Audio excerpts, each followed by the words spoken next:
मेरे प्रिय छात्रों, आज भी हम हरिहर काका भाग 6 का अभ्यास करेंगे।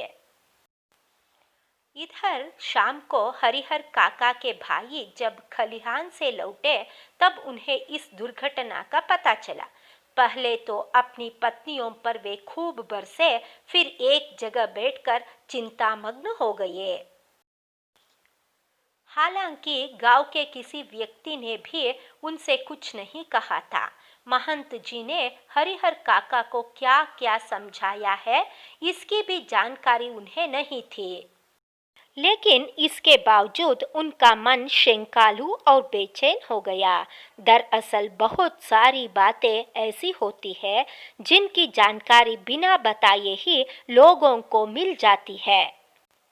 शाम गहराते गहराते हरिहर काका के तीनों भाई ठाकुर बाड़ी पहुंचे।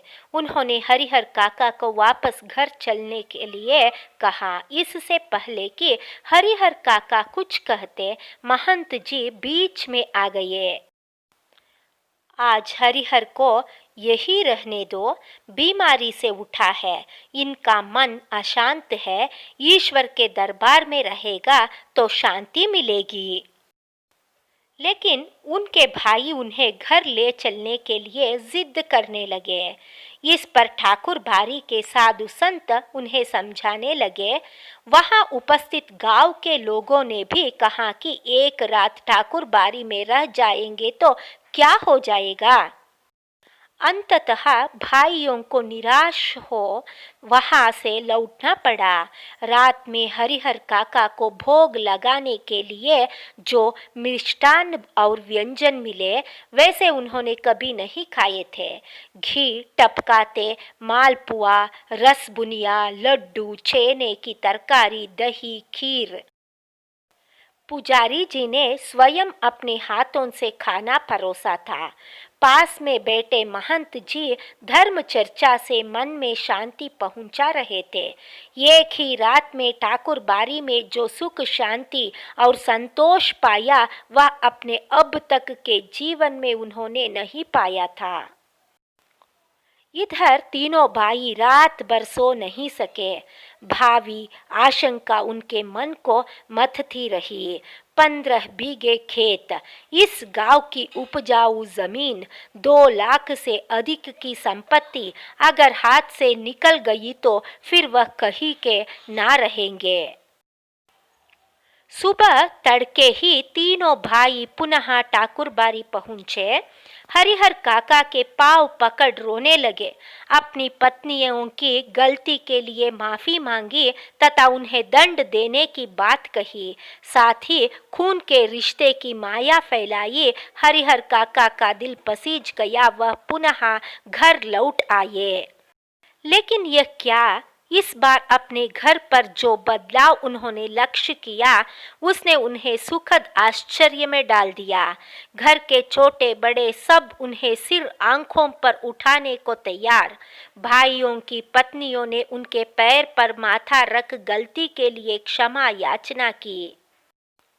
फिर उनकी आव भगत और जो खातिर शुरू हुई वैसी खातिर किसी के यहाँ मेहमान आने पर भी नहीं होती होगी।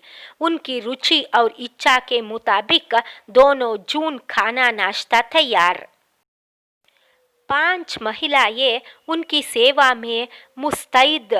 3 भाइयों की पत्नियां और 2 उनकी बहुएं। हरिहर काका आराम से दालान में पड़े रहते, जिस किसी चीज की इच्छा होती आवाज लगाते ही हाजिर।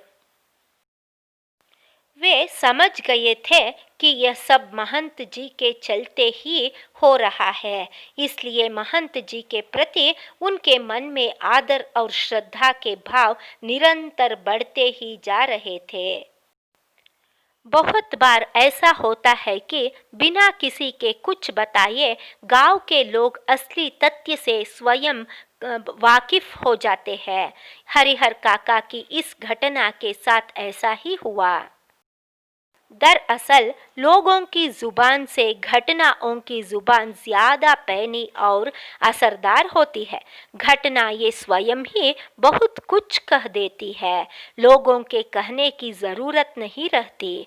ना तो गांव के लोगों से महंत जी ने ही कुछ कहा था और ना हरिहर काका के भाइयों ने ही। इसके बावजूद गांव के लोग सच्चाई से अवगत हो गए थे। फिर तो गांव की बैठकों में बातों का जो सिलसिला चल निकला उसका कहीं कोई अंत नहीं। हर जगह उन्हीं का प्रसंग शुरू। कुछ लोग कहते कि हरिहर को अपनी जमीन ठाकुर जी के नाम लिख देनी चाहिए, इससे उत्तम और कुछ नहीं। इससे कीर्ति भी अचल बनी रहती है। इसके विपरीत कुछ लोगों की मान्यता यह थी कि भाई का परिवार तो अपना ही होता है, अपनी जायदाद उन्हें ना देना उनके साथ अन्याय करना होगा, खून के रिश्ते के बीच दीवार बनानी होगी। अगले कक्षा में इसी का ही कंटिन्यूएशन होगा। तब तक के लिए धन्यवाद।